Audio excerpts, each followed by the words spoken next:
हम ज़्यादा ज्ञानी नहीं हैं, बहुत अनपढ़ हैं, जाहिल हैं, गंवार हैं।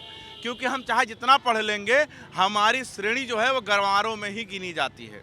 भाई मंदिर बनाना भी आवश्यक, अगर कोई अवैध कब्जा हुआ है, अगर मैं उसको छुड़ा के आज अगर अपने हिंदुत्व के पक्ष में आज सनातन परंपरा को आग के रूप में आज तो 100 साल पहले जो बनी थी तो 100 साल कहाँ नहीं, लोगों को नहीं दिखाई दे रहा था, आर्कियोलॉजी को नहीं दिखाई रहा था या और लोगों को नहीं दिखाई दे रहा था। आज दिखाई दे रहा है, हाई कोर्ट के आदेश पर हो रहा है।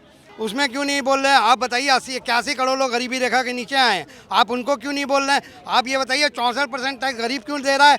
हम देखते हैं कि किसी की सरकार बनती है तो सबसे पहले जो है वो कसाई के यहाँ बुलडोजर चलाने का काम किया जाता है, उसका दुकान बंद कराने का काम किया जाता है, यही हल्ला बोल का नारा दिया जाता है। पहले ज्ञानवापी और अब मथुरा का शाही ईदगाह परिसर के अंदर सर्वे होने जा रहा है। ऐसे में ये कई बार विपक्ष ये मुद्दा उठाता रहता है कि भाजपा अपनी राजनीति जो है वो धर्म के आधार पर करती है। आज मैं जनता के बीच में मौजूद हूँ और उनसे जानने की कोशिश करती हूँ कि उनकी क्या राय है, वो क्या सोचते हैं इस पूरे मामले में, वो कैसे देखते हैं इसे।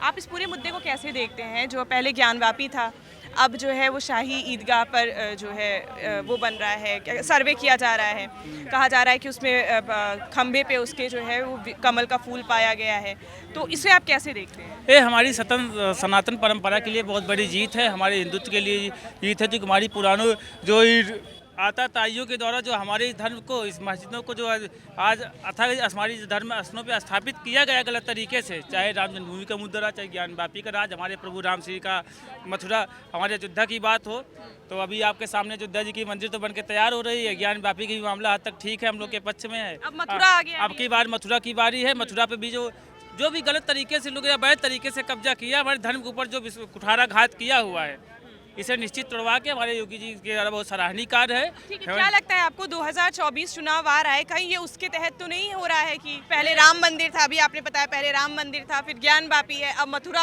आ गया है? ये उसके तहत नहीं है। हमारे योगी जी की पहले से कहा कि शुरू से कहा जा रहा है, तीनों धर्मस्थल के बारे में शुरू से चर्चा होती आ रही, जब से सरकार नहीं थी तो उसके पहले हम लोग भी चर्चा करते थे इस विषय में। अच्छा जी, ये बताइए क्या भाजपा के 2024 के लोकसभा चुनाव में इसका असर पड़ने वाला है?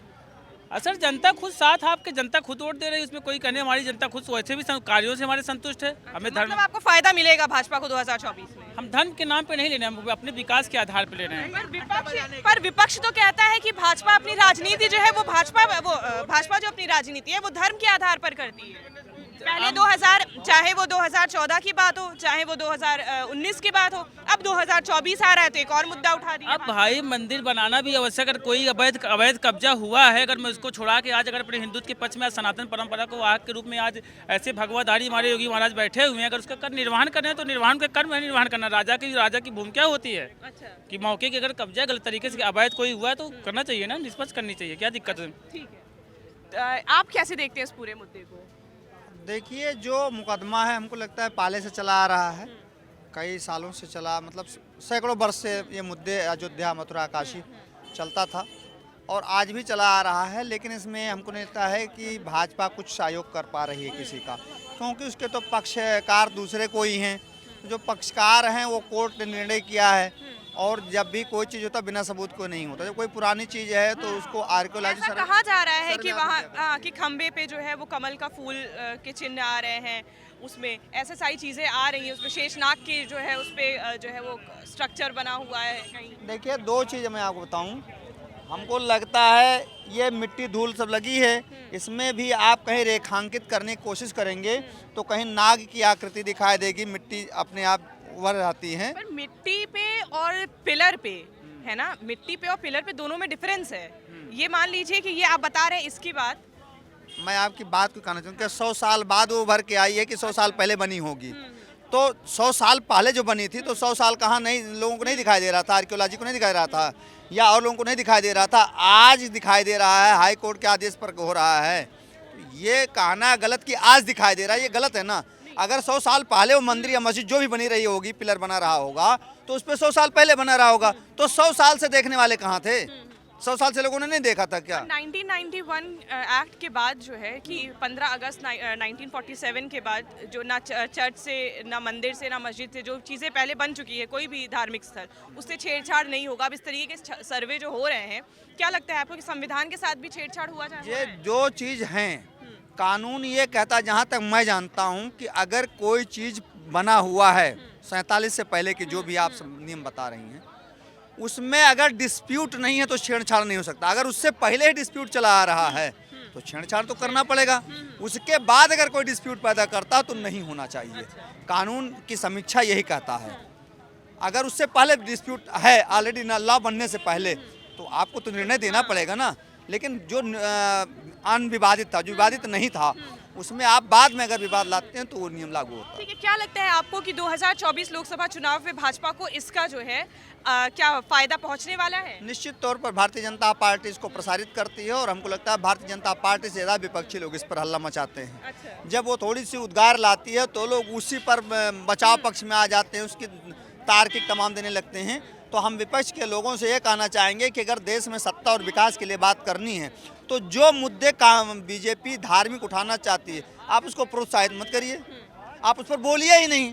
तो जिस चीज़ पर आप बोलोगे ही नहीं, वो अपने आप शांत हो जाएगी, दब जाएगी। तो ये हमारी सलाह है। आप क्या कहते हैं, आप कैसे देखते हैं इस पूरे विषय को? ये राजनीतिक है पूरा। आप ये बताइए, सुप्रीम कोर्ट की हमेशा ये अवहेलना करते हैं, उनमें था यथास्थिति बरकरार रखे। जो जिस तरीके से यथास्थिति पर इलेक्शन आने लगा तो मुद्दा उठा दिए इनको। तो आपको लगता है कि 2024 लोकसभा चुनाव आने वाला है, इसलिए बीजेपी इसको प्रोपेगेंडा इस तरीके का मचा रही है फिर से? उन्होंने काम एक ज़रा नहीं किया है, काम किया नहीं है। सिर्फ हिंदू मुसलमान 80-20 मंदिर मस्जिद। आप बताइए बेरोजगारी पे क्यों नहीं बोल रहे हैं? 45 साल के सबसे उछले स्तर पे है। आप बताइए कि 15 से 24 साल के रोज़गार जो दुनिया में दूसरे नंबर पे आ रहे हैं, पहले में स्पेन है, दूसरे में भारत है, उस पर बात क्यों नहीं कर रहे हैं? आप ये बताइए कि 100 लाख करोड़ आपने कर्ज ले लिया देश में, 55 लाख करोड़ था, आज 155 लाख करोड़ हो गया, उसमें क्यों नहीं बोल रहे हैं? आप बताइए 81 करोड़ लोग गरीबी रेखा के नीचे आए हैं, आप उनको क्यों नहीं बोल रहे हैं? आप ये बताइए 64% टैक्स गरीब क्यों दे रहा है, 4% अमीर क्यों दे रहा है? आप इस पर क्यों नहीं बोल रहे हैं? आपने धर्म पे धर्म कुछ नहीं है, सिर्फ यहाँ दो ही धर्म है, एक है अमीर, एक है गरीब। गरीब और 40 से 80 करोड़ हो गया, अमीर 122 मिलियनर से 166 मिलियनर हो गया। तो आप अमीर काम किया नहीं है आपने, अमीर गरीब आप करते हैं सिर्फ, और आपका मकसद सिर्फ एक है 1 to 4, 4 to 1, राम राम जपना, पराया माल अपना। ठीक है, आप कैसे देखते हैं इस पूरे मुद्दे को? जैसे पहले ज्ञानव्यापी था, अब जो है वो मथुरा का जो है सर्वे होने, मथुरा के जो ईदगाह है वहाँ पे शाही ईदगाह, वहाँ पर सर्वे होने जा रहा है, इसे आप कैसे देखते हैं? देखिए, पहला चीज तो सब लोग इसको धर्म के एक नज़रिया से इसका अवलोकन कर रहे हैं। धर्म हम समझते हैं कि मन आ कर्म आ वचन, ये तीन ही धर्म का एक परिलक्षित जो है स्वरूप है। अब चूंकि मन में कुछ है, कर्म जीरो है, तो वचन पर ही केवल सारा मामला है इनका। अब रह गया सवाल कि भाई बाबरी मस्जिद है, राम जन्मभूमि है, आपने विश्वनाथ मंदिर को ले लिया, आपने काशी मथुरा को ले लिया। हमारे 16 करोड़ नव शिक्षित बेरोजगारों का मंदिर का क्या हुआ? हमारे हजारों किसानों ने शहादत दी, उनके भविष्य का मंदिर का क्या हुआ? हमारे बेरोजगारों के भविष्य का क्या हुआ? उनके मंदिर का आपने क्या किया? केवल आपने मंदिर को ला करके अपनी स्वतः मरे छोटी एक लोकप्रियता को हासिल करने के लिए पूरे समाज का निगाह को धार्मिक उन्माद में पिरोने के लिए। ठीक है, आपको लगता है कि भाजपा जो है वो धार्मिक मुद्दों को उठाकर वो अपनी राजनीति करती है? केवल चूंकि उसकी मजबूरी है। अगर ये मंदिर और मस्जिद नहीं करेगी तो 10 साल में 16 करोड़ हमारे पढ़े लिखे नौजवान बेरोजगार हो गए, हजारों किसान अपना उचित मूल्य मांगते मांगते शहीद हो गए, सारा कल कारखाने कंपनियां सब प्राइवेट हाथों में बेच दी गई, बैंक बेच दिया गया, LIC बेच दी गई, रेलवे बेच दी गई, अब बचा कुछ नहीं इसके पास। तो अब केवल धर्म ही सहारा है। ये धर्म के कवच में ढक करके अपना पाप को दबा करके एक बार पुनः 2024 में सत्ता में आना चाहती है। इसके पास धर्म कुछ नहीं है। अगर धर्म होता तो धर्म की परिभाषा थी पार्लियामेंट में, वो लड़के 6 लड़के घुस गए। अगर वो काश अगर मुसलमान के लड़के होते, काश अगर मुसलमान उसमें एक लड़का होता, तो आज उसमें हमास भी आ गया होता, आज अलकायदा भी आ गया होता, आज ISI भी आ गई होती, और उस गरीबों का घर से बेघर हो गए होते। कितने दुनिया की सारी क्या लगता है 2024 के लोकसभा चुनाव में भाजपा को इसका जो है फायदा मिलेगा? केवल एक ही मुद्दा है भारतीय जनता पार्टी का, केवल मंदिर। मंदिर के सिवाय 10 साल ये अपने मित्रों को, देश को एक एक करके सब बेच डाला है। ठीक है, आप कैसे देखते हैं इस पूरे मुद्दे को? 2024 को साधने का पूरा इनका प्लान है। ये उसमें 22 तारीख का राम जन्म भूमि भी है, और अभी ज्ञान व्यापी में कुछ दिन पहले ही सर्वे की, दोबारा से सर्वे की बात थी। अब आपने उतना सर्वे कर लिया, इतना निचोड़ डाला है, अब उसके बाद फिर मथुरा काशी पे भी आपने सवाल उठा लिया है। तो कहीं ना कहीं बीजेपी के पास शिक्षा, रोजगार, स्वास्थ्य, नौकरियां, महंगाई, सुरक्षा, इस पर बात तो कर ही नहीं पाएंगे, क्योंकि इन्होंने 9 साल, 9.5 साल से या 6.5 साल से प्रदेश सरकार के स्तर पर देखे तो कुछ भी नहीं किया है।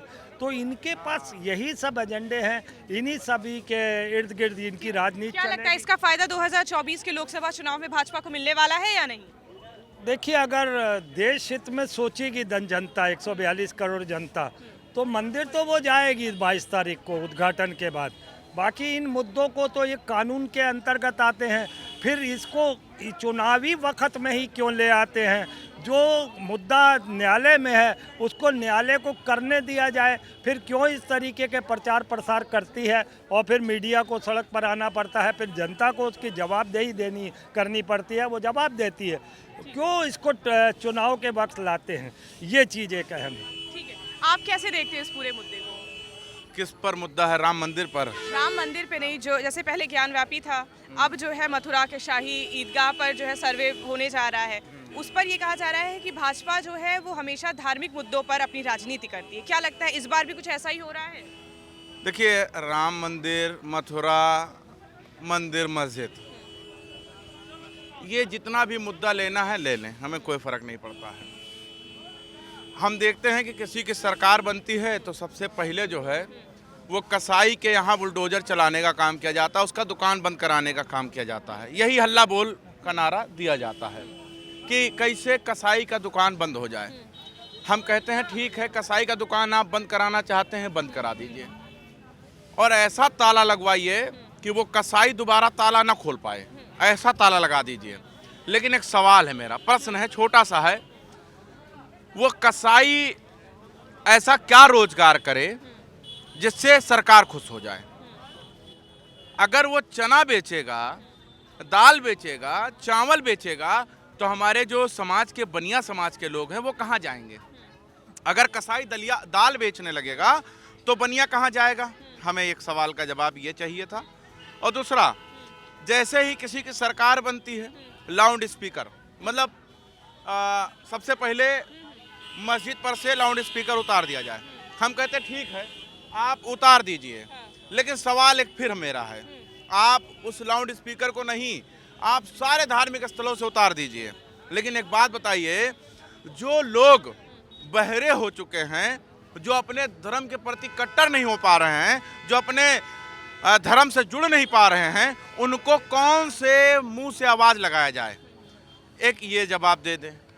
अब तीसरा सवाल कि आज इस देश के अंदर रोजगार को लेकर मोदी जी की सरकार बनी थी, आज जो युवा बेरोजगार हैं उनको रोजगार कब मिलेगा? ये तीसरा सवाल है।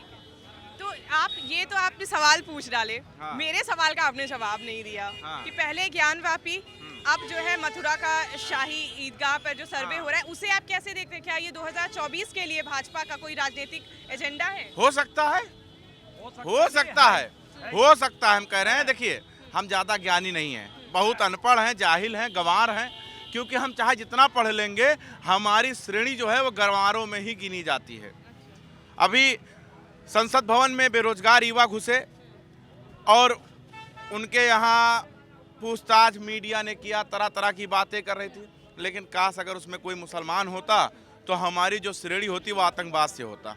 तो मुझे लगता है कि एक मुसलमान का बच्चा अगर पढ़ लिख ले तो वो गवारों के श्रेणी में आता है, और ज़्यादा पढ़ ले तो आतंकवाद के श्रेणी में आ जाता है। तो हमारी श्रेणी इतने है, हम ज़्यादा पढ़े लिखे नहीं है। लेकिन जो आपने सवाल पूछा उसका जवाब शायद हमें लगता है हमारे सवाल में ही छिपा है। जी, तो क्या लगता है किसका फायदा उठाएगी 2024 में भाजपा? अरे वो तो हर चीज़ का फायदा उठा रहे हैं, हर चीज़ का फायदा उठा रहे हैं। अभी आज की खबर है कि एक विधायक को 25 साल की सजा हो गई है, रेप के 2 आरोपी थे, उनको सजा हो गई। अब भाजपा ये भी दिखाएगी, देखा मैं इतना दूध का धुला हूँ कि अपने ही विधायक को मैंने सजा दिलवा दिया और उसे जेल में, जबकि कोर्ट का ही निर्णय है, उनका नहीं है। भाई आप अगर अयोध्या की बात कर रहे हैं तो कोर्ट का जजमेंट था। अगर बीजेपी कह दे कि ये मेरा जजमेंट है तो मुझे लगता है कि आज के इस युग में बाबा भीमराव अंबेडकर का जो संविधान है वो खतरे में है। ठीक है, आप क्या कह रहे थे? मैम ये कह रहा हूँ कि नई संसद पर आतंकी हमला मोदी है तो मुमकिन है ना, मोदी की गारंटी। अभी आप देखिएगा जो 6 लोग पकड़े गए हैं उन्हें उन्हीं के राज्य में विधायक का या सांसदी का टिकट मिलेगा, मैं दावे से कह सकता हूँ। ये प्रोपोगंडा सिर्फ और सिर्फ नरेंद्र मोदी आपके का हिसाब है। से 2024 को देखते हुए इस तरह का प्रोपेगेंडा ये सब मचाया जा रहा है भाजपा की? प्रोपोगंडा, और जो मंदिर वाली मैंने बात कही है वो बिल्कुल सही बात कही है कि क्यों चुनाव के वक्त में ये सब बातें करते ठीक हैं। है, तो ऐसे ही देश दुनिया के तमाम खबरों के लिए बने रहे हमारे साथ। मैं राजेश्वरी शुक्ला, कैमरामैन सनी के साथ, नेशनल न्यूज़ नाउ।